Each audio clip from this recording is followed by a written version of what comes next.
Hablar o discutir sobre derechos humanos siempre provoca sentimientos encontrados. Por un lado, la alegría de conocer y encontrar personas que día a día luchan porque los derechos sean en realidad de todos los humanos. Sin embargo, asusta también descubrir lo lento que avanzamos y lo rápido que el conservadurismo y el odio responden a esos avances. Si como yo naciste en los años 90, el escuchar sobre batallas ganadas en cuanto a los derechos de la comunidad LGBTIQ+, puede parecerte algo normal. Sin embargo, al mismo tiempo que crecen estos derechos, las voces de quienes quieren ir en retroceso se hacen más presentes, como si el odio y la incomprensión fueran una especie de moda o motivo de orgullo. El día de hoy, en El Desfiladero, conversaremos sobre cómo hemos avanzado en cuanto a derechos para la comunidad de la diversidad sexual y qué tareas tenemos pendientes en lo jurídico y social para seguir combatiendo al odio.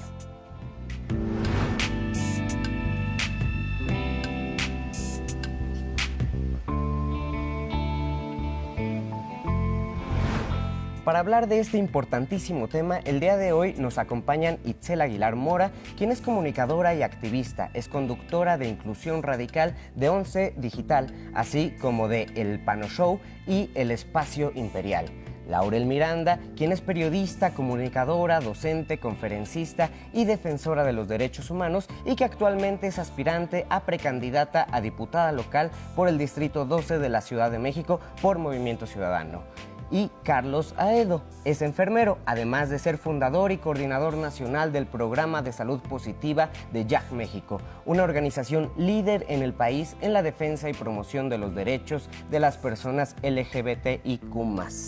Compañeras, compañeros, compañeras, bienvenidos al Desfiladero después de este largo trabalenguas complicado, ¿no? Pero, y me sorprende que no nos hemos acostumbrado a los trabalenguas, ¿no? Todavía nos cuesta trabajo. Sin embargo, para mi generación, ¿no? El que estemos hablando de los derechos de la diversidad sexual, creo que es algo bastante común, ¿no? Siempre lo escuché en mi casa, lo escuchaba en mi escuela, eran cosas que estaban saliendo en las noticias cuando yo era niño, ¿no? Diferentes batallas que íbamos ganando. Sin embargo, esto no siempre fue así, ¿no? Cuando uno se pone a investigar las luchas de la diversidad en nuestro país, es algo meramente reciente. Entonces, pues ya que estamos acá, Itzel, yo te preguntaría, ¿no? Empezaría contigo. ¿Qué es lo que hemos ganado? ¿Qué tenemos? ¿Qué podemos presumir que tenemos de los últimos 20 años, digamos, ¿no? Sí, yo creo, muchas gracias primero por la invitación, ¿no? Muy contenta evidentemente. Yo creo que podríamos presumir tal vez ahora de las nuevas generaciones. Tal vez podríamos presumir de cómo ya vemos unas salidas del closet más fácil, o de cómo se puede poner sobre la mesa en Navidad, ¿sabes? Estos temas tal vez, o cómo puedes decir que se habla de X o Y de salud sexual, ¿no? Que vemos más personajes por allá afuera en medios de comunicación, en televisión, etc.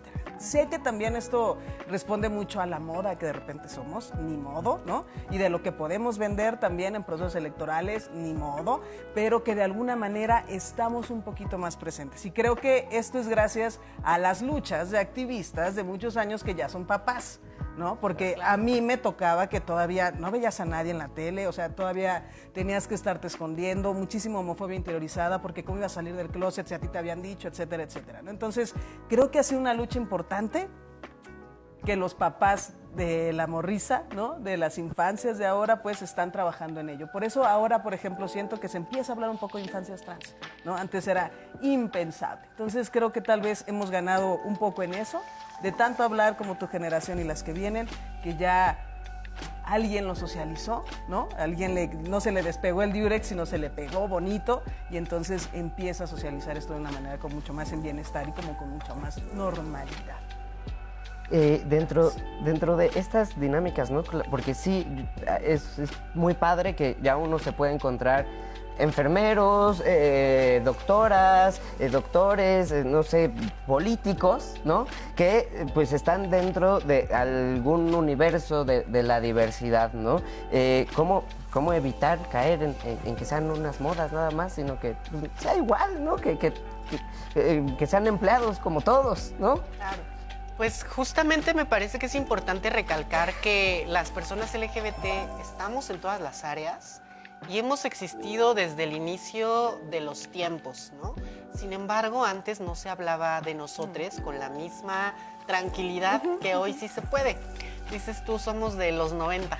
Yo soy del 89, todavía me tocó que había conversaciones que no se podían tocar, ¿no? Salvo en ciertos horarios, con ciertas personas, pero yo creo que es muy importante darnos cuenta de que no basta con que se hable, porque afortunadamente hoy en 2023 lo podemos hablar, se toca en las escuelas. Yo sí aplaudo mucho que la presente administración ha abordado cada vez más esos temas en educación básica, ¿no? Una cosa es que esté ahí escrito, que se hable, y otra cosa es que efectivamente la sociedad nos reeduquemos para respetar a las poblaciones LGBT. Porque ¿qué pasa cuando nos salimos de estas burbujas, ¿no? Leemos infinidad de comentarios de odio y nos enfrentamos todavía en las calles a muchísima violencia. Ese es el reto, creo. Mira, planteas algo bien importante porque aunque ya es un tema que podamos discutir más, pues también ha provocado que dentro de las redes sociales y dentro de muchos otros espacios del espectro de comunicación, pues el odio también se haga ver más, ¿no? A la hora de decirnos por qué a ciertas personas le parece que esto no está bien, ¿no? Que no debería existir o que no deberíamos de estar hablando de eso porque a lo mejor damos un mal ejemplo, ¿no? A los niños, como si fuera meme de los Simpson. Carlos, ¿tú cómo ves esto, no? Que hablemos más, pero haya tantas personas a las que les parece mal. Pues mira, yo creo que aquí hay un término que tenemos que colocar sobre la mesa, que es la visibilidad. La visibilidad es una herramienta de incidencia social y una herramienta de incidencia política, pero esta misma visibilidad también nos hace objeto de violencia que se encuentra ahí y que también hay que nombrar, ¿no? Y que también hay que hacerla visible y ponerle como este mote, porque últimamente la violencia se disfraza de opinión, se disfraza, ¿no? De alguna manera y nos pone como contraparte, como si se tuviera que elegir de qué lado estar, cuando en realidad pues no existe un lado, ¿no? El único lado es el de los derechos humanos, el del respeto, el de que todo el mundo pueda garantizarse una vida digna, y creo que es algo que tendríamos que empezar a utilizar, ¿no? Las personas, por ejemplo, las que estamos sentadas en esta mesa, algo que nos caracteriza es que utilizamos la visibilidad, ¿no? Somos muchas otras cosas, pero también somos personas diversas, y el hecho de que lo enunciemos de esa forma también hace que podamos representar las opresiones, representar las realidades que se viven en el terreno comunitario, y que nos permita, como de alguna manera, desde esa legitimidad, ¿no? Poder decir qué es lo que se necesita cambiar, ¿no? Hacia dónde tendríamos que avanzar, cómo lo podríamos hacer sin dejar a nadie atrás, ¿no? Y creo que es algo que por más que nos coloque en el ojo del odio, por más que nos coloque como personas que pues, en redes, por ejemplo, que se convierten en territorios muy hostiles para las personas, seamos nosotras que lo reciben, de alguna manera también lo podemos retomar y ponerlo como ejemplo de esta es la realidad, ¿no? O sea, cuando esto no suceda es cuando va a dejar de ser necesario que nos enunciemos desde la visibilidad LGBT, ¿no? Porque yo también quisiera llegar a un momento en el mundo donde sea tan sencillo como simplemente hacerlo y no se tenga que enunciar. Eso claro que es un ideal que creo que muchas compartimos, pero no es esa realidad la que vivimos. Entonces sí es muy importante decir soy enfermero, soy LGBT, soy comunicadora, soy mujer trans, ¿no? O sea, el mote no es un capricho de comunicación, más bien es una realidad identitaria que tiene que ir comunicando para reforzar esta visibilidad como herramienta de incidencia. Bien, estamos empezando a poner la mesa y ahora la pregunta que te va a tocar a ti, Itzel, es ¿por qué tenemos que hablar de derechos humanos para la comunidad de la diversidad sexual, ¿no? Como si no fueran humanos. ¿Por qué hay que enunciarlo? ¿Por qué hay que estar repitiéndolo todo el tiempo? Es que a la gente se le olvida. La gente está muy malita de sus prioridades, ¿no? Entonces, como que siempre nos pretenden poner como ciudadanos de segunda clase, porque no merecemos de repente todos estos derechos porque nos salimos de la cajita, porque nos salimos de la heteronorma, ¿no? Porque somos diferentes a lo que nos han enseñado durante milenios y milenios, como dice Shakira, ¿no? O sea, estamos fuera, estamos rompiendo con estos controles también, ¿no? Porque pues el matrimonio, la heterosexualidad, etcétera, es una forma de control, aunque no queramos, ¿no? De alguna manera. Entonces, como que las personas de la diversidad nos salimos, nos movemos hacia otro lado, y creo que esta falta de control, ¿no? Que de repente se tiene, es cuando nos colocan por ahí, ¿no? Y además, evidentemente, todo lo que tiene que ver con la religión, con la cultura, con lo que es moral, con lo que es ético, ¿no? Con lo que es educado, ¿no? El tema tan fuerte que tiene que ver con esta pandemia tan enorme que tenemos de hace muchos años, que es el VIH, ¿no? Como la xerofobia, como la criminalización ahora, como la falta del derecho al placer para las mujeres diversas o para las personas con vulva, etcétera, ¿no? Entonces, como que siempre hemos estado fuera de todo lo bonito y hemos representado la maldad, ¿no? Somos a los primeros que matan en las películas, ¿no? En los slasher, porque, güey, por ahí está mal, ¿no? Entonces, creo que una forma de decirle también a la gente, a los nuevos, oye, estás haciéndolo mal, es que te va a pasar todo esto, ¿no? Y entonces te tenemos que quitar un poco estos derechos o no te damos acceso a los que deberías de tener, ¿no? Creo que va un poquito por ahí, pero tiene que ver, según yo, mucho con la cultura, mucho con con esta doble moral, ¿no? Mucho con estar malito de tus prioridades y de lo que nos han enseñado, ¿no? Es triste, es muy triste ver que te fijas cuando uno de los últimos tiroteos en Estados Unidos, el papá del cuate que había ido a atacar estaba preocupado porque había sido gay, ¿no? Por si era gay o no porque había matado a tantas personas, ¿no? Entonces, creo que este tema, que aunque si bien yo decía ahorita, vamos avanzando en ese tema, pero todavía hay estas generaciones que convierten los discursos de odio, la libertad de expresión, en discursos de odio y tal. Que seguimos pensando que lo peor que puede pasarte en la vida es tener un hijo, una hija lencha, un foto, ¿no? Etcétera. Entonces creo que por ahí está el problema. Claro que hay un trabajo enorme, ¿no? Que hay que hacer de reeducarnos, pero también hay que trabajar, digamos, en el marco legal que nos ayude a proteger, porque a final de cuentas es una comunidad vulnerable, ¿no? Y ahí mi pregunta sería cómo hacia dónde debemos ir, ¿no? ¿Qué es lo que nos falta? Yo me acuerdo que una de las últimas discusiones importantes que hubo fue a raíz de este decreto que era en la Ciudad de México por las infancias trans, ¿no? Y que hubo un gran revuelo, que al final del día pues creo que no hubo ninguna conclusión de los muchos gritos que hubo, sí. En donde una diputada local pues habló de cómo según ella se mutilaba a niños y no tenía nada que ver, ¿no? Pero después de eso, o sea, ¿cómo legislar con tantas esas fake news que van más hacia el odio? Sin duda es una agenda pendiente. Qué bueno que mencionas el tema de las infancias trans, porque en Ciudad de México el decreto nos ha permitido hablar de adolescencias, pero todavía no de infancias, ¿no? Y en gran medida eso tiene que ver con los discursos de odio que son proliferados, no solamente por figuras políticas o institucionales, sino también por medios de comunicación. Y yo diría, con todo el respeto para las viejas generaciones, ¿verdad?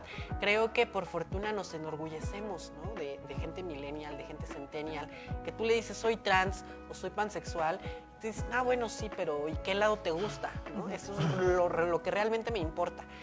No ocurre del todo así con las antiguas generaciones, que todavía se preocupan muchísimo por si mi hijo o mi hija es LGBT.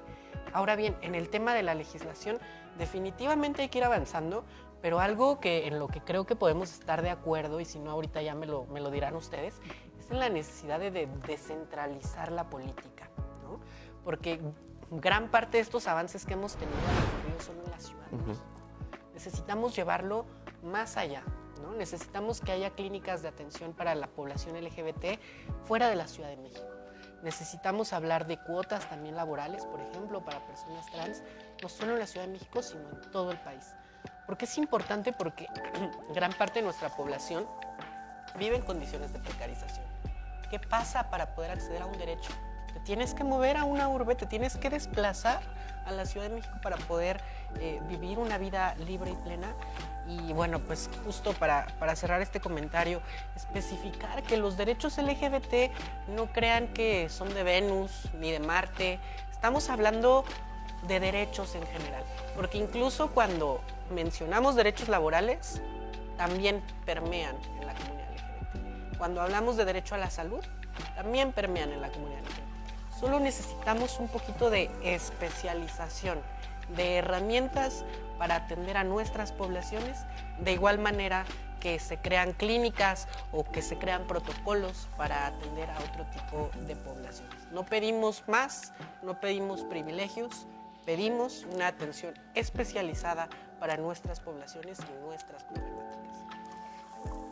Mire, todos como que hemos coincidido, o sea, coincidido en una parte de esta buena onda que existe entre la gente más joven, ¿no?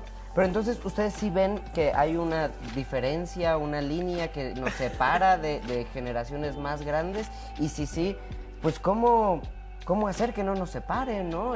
O cuáles son los ejemplos buenos que Carlos, ¿tú has visto tú para que no estemos separados entre eso, para algo que es básico y de derechos para todos? Porque yo creo que la comunidad de la diversidad sexual pues no solamente es millennial, ¿no? Sino que tiene muchos años, ¿no? Exacto.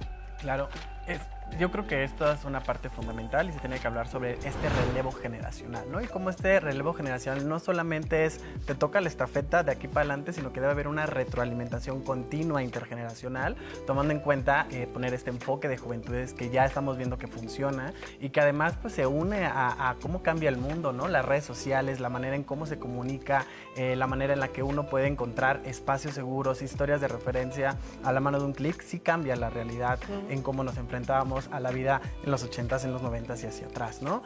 Lo que sí creo también que conecta un poco más, comparto un poco lo que dice Laurel, ¿no? De repente este centralismo que tiene que ver no solamente en la propia experiencia comunitaria, sino también en las políticas públicas, y creo que también hemos visto a lo largo de estos años de desarrollo en temas de derechos que sí se ha perdido un poco en algunos lados, ¿no? Porque, por ejemplo, podemos mirar hacia Jalisco, cómo este mismo tema de infancias trans se llevó a cabo por medio de algo súper estratégico que no fue por parte de las legislaciones, sino por parte de una acción por parte del Ejecutivo, ¿no? O tenemos a Wendy Briceño allá en la Secretaría de Desarrollo, ¿no? Haciendo como cosas muy particulares, y creo que esas son cosas en las que podemos hacerlo, ¿no? Compartir las buenas prácticas. ¿Cómo vamos a hacer que en diferentes espacios territoriales compartamos las buenas prácticas de acá y las llevemos para allá, ¿no? Las tropicalicemos, y eso mismo va a pasar con la parte generacional y la parte comunitaria, ¿no? Porque nos seguimos moviendo como en este bloque, ¿no? De qué están haciendo, por ejemplo, las personas con VIH en Nayarit para lograr la derogación de riesgo de peligro de contagio que podríamos aplicar acá en Ciudad de México, ¿no? O sea, que aquí no ha sucedido. ¿Cómo vamos a replicar las buenas prácticas que tiene la comunidad trans en Ciudad de México para que logren ese impacto y ese alcance de tener una clínica en otros estados? Y creo que esta comunicación tan en corto, me voy a comunicar con la banda que está en Sonora, ¿no? Por un tuit o por una comunicación a corta, y eso es un atributo pues que le podemos poner tanto a la generación, pero también a la tecnología, ¿no? Entonces creo que nos tenemos que aprovechar de esa otra forma, ¿no? De esos otros canales que tenemos de la comunicación en corto y empezar a trabajar de manera coordinada, ¿no? Porque muchos nos llamamos comunidad, poblaciones y demás, y creo que sí tenemos la capacidad de hacerlo en estos momentos, de tener esta buena voluntad de reconocer la buena práctica de la otredad, replicarla y de alguna manera tropicalizarla, porque también pues se dice bien fácil, pero pues el contexto político, social y territorial de cada estado pues pone las condiciones diferentes, pero sí se puede hacer. O sea, yo creo que esta comunicación, este relevo, ¿no? Con mis herramientas llegué hasta acá, ¿no? Toma esa base y replantéate y piensa lo que lo vas a hacer en un relevo. Me parece algo súper digno y me parece algo que deberíamos como irnos impulsando como un saber colectivo. Este saber colectivo de que sí funciona relevar. No, sí funciona de repente que alguien más ocupe el espacio en otro momento con tus mismas acciones. Y creo que esa continuidad nos daría más completud en la política pública y en el actuar comunitario.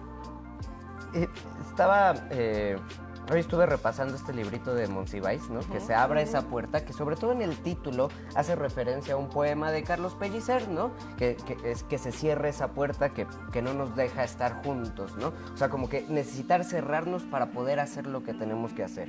Como estamos en esta onda de visibilizar, de poder hablar, algo que luego a mí me pasa mucho es que pues uno no se entera de cuáles son las luchas del momento, pues porque uno no está ahí en el ajo, ¿no? Lamentablemente no puedes enterarte de todo y te enteras hasta que explota. ¿Qué luchas tenemos pendientes?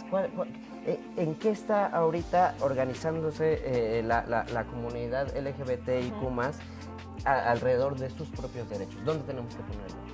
Y fíjate que ahorita, nada más para cerrar un poquito esto que decíamos de las redes sociales y tal, ¿no? Que tú también estás diciendo, de repente si no estoy aquí, no estoy en el ajo, no me di cuenta, que ojo, que nosotros tenemos también el privilegio de la red social, tenemos el privilegio del internet. Entonces, si cuantísima gente está allá afuera, ¿no?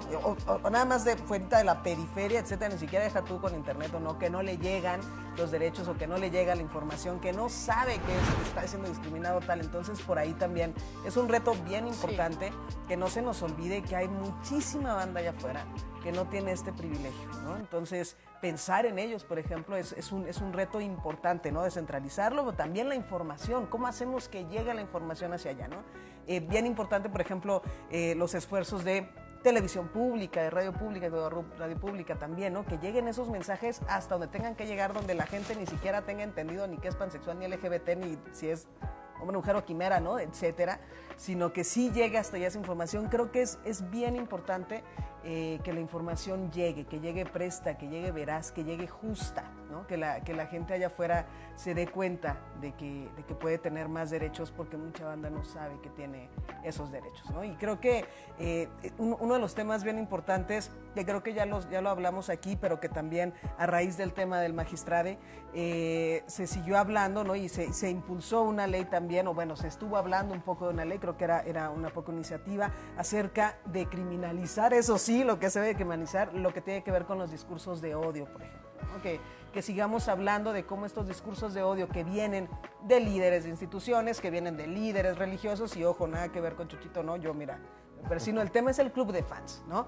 Y entonces, ¿cómo sí entonces llenan hacia afuera y permean de tantísimo odio que los crímenes siguen sucediendo, ¿no? Que somos el segundo país con más crímenes, ¿no? Por homofobia, y que desgraciadamente no los podemos parar así. No los podemos parar de repente en el pensar cómo una política pública nos hace que frenen. Necesitamos hacerlo con la gente, ¿no? Necesitamos acercarnos al que sí viene y violenta, acercarnos al que no da el trabajo, acercarnos al que dicen, por ejemplo, las encuestas que 7 de cada 10 personas en esta ciudad o en este país no le rentarían su casa a una persona trans, por ejemplo, ¿no? Entonces, ¿cómo llegamos ahí, no? Sí, con las redes sociales, o de qué manera llevamos esa información. Nada más para terminar, a mí me parece muy curioso que decimos, ¿no? Gracias a las redes sociales, este privilegio, y que entonces se normalice y llega, pero también hay un dark side en la red social, ¿no? Obviamente.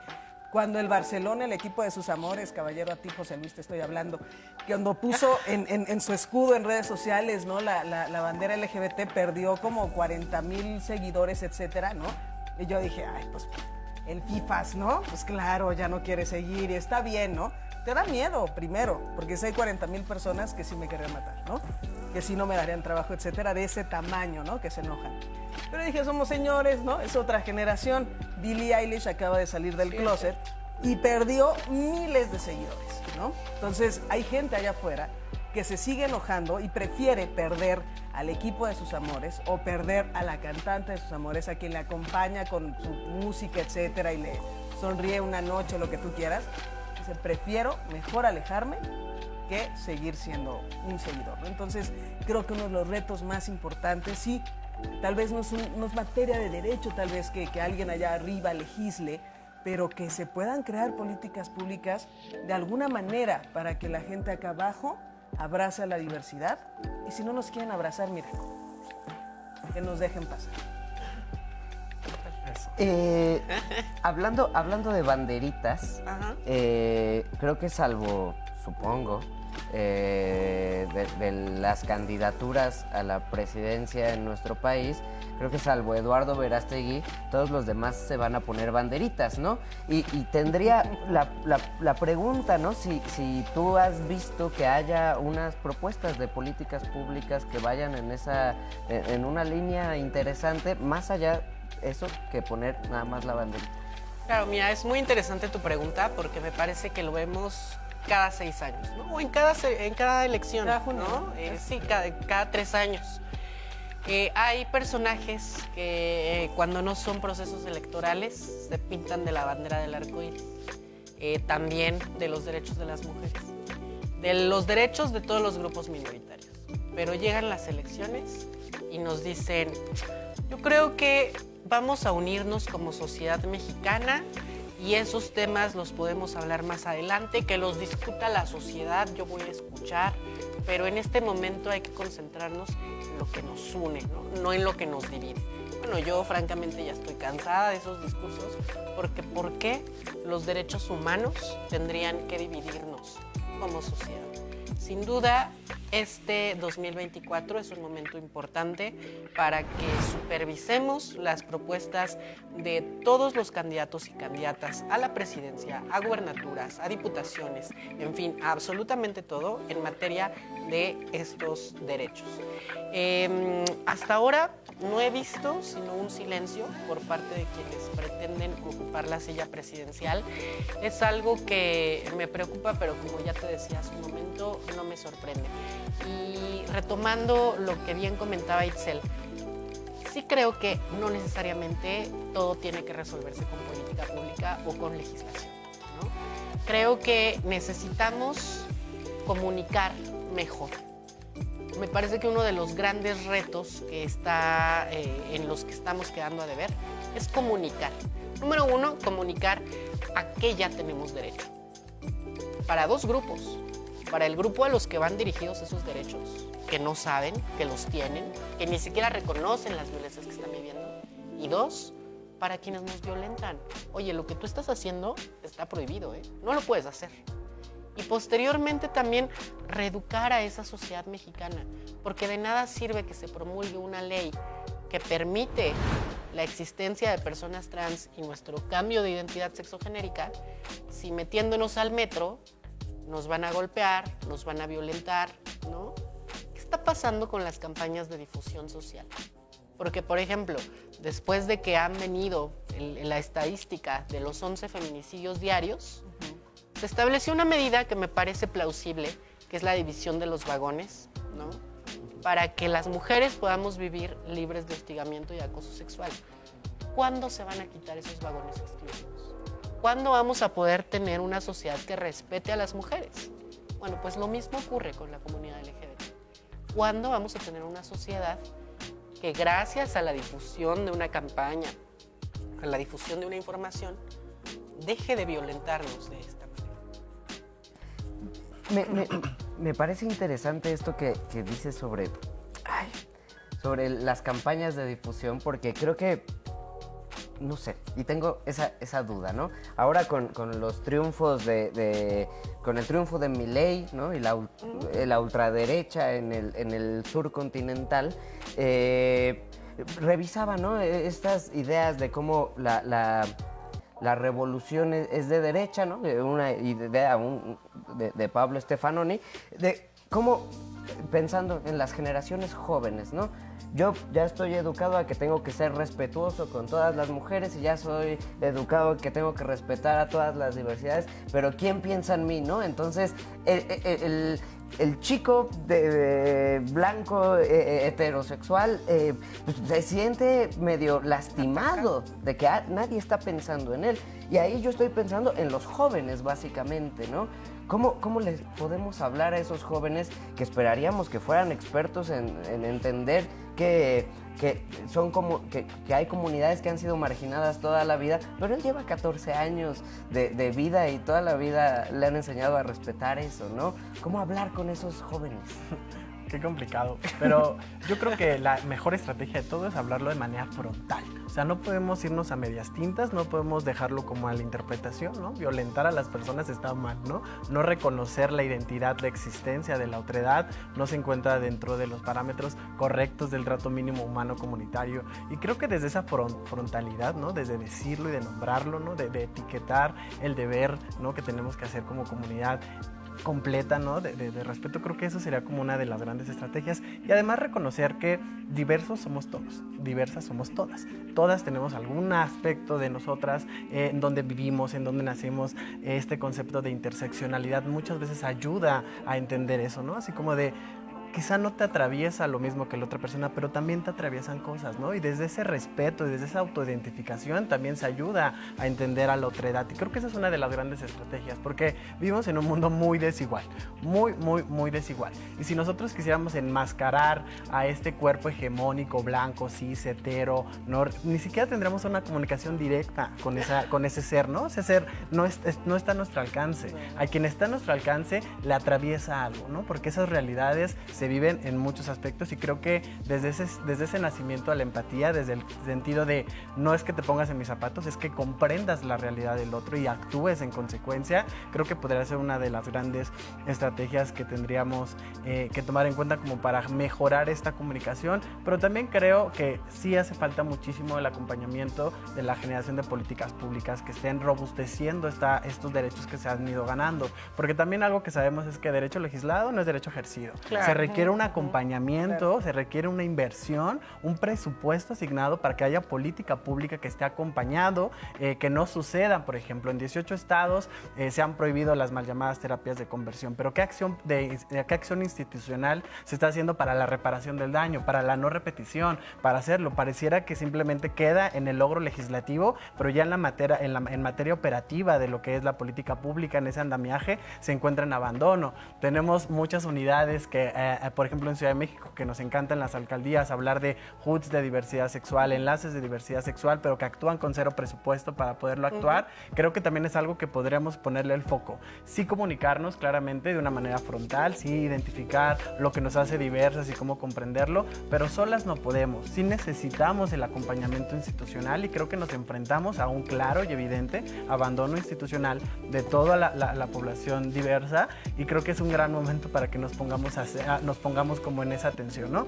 Más allá, de hecho, es muy importante que creemos, ¿no? y que va a funcionar y estarán viéndolo en las redes sociales de Jack México, un observatorio que va a acompañar a todas estas candidaturas para ver cómo están realizando sus propuestas en materia de diversidad y cómo se pueden robustecer, ¿no? Porque creo que una parte de la comunicación política es señalar lo que no está, pero cómo podemos construir lo que se puede crear a partir de eso y que sea de una manera intersectorial, que haya una escucha activa de las poblaciones a las que va dirigida, pero también comunicarnos con las instituciones que ya están trabajando y nos digan los cómo sí, ¿no? Porque los cómo no nos queda claro, los hemos vivido en carne propia cada una de nosotras, cada una de las poblaciones que demanda estas acciones institucionales, pero los cómo sí nos cuesta más trabajo y creo que esta clase de ejercicios de observación, ¿no? Transsectorial nos va a ayudar muchísimo a que estas nuevas candidaturas entren fortalecidas y que también, y quiero sumarlo antes de cerrar esta intervención, va a ser muy importante que no solamente sigamos trabajando en los derechos civiles, sino los derechos políticos, que es la participación de nosotras dentro de los congresos, de nosotras dentro de los puestos de toma de decisión.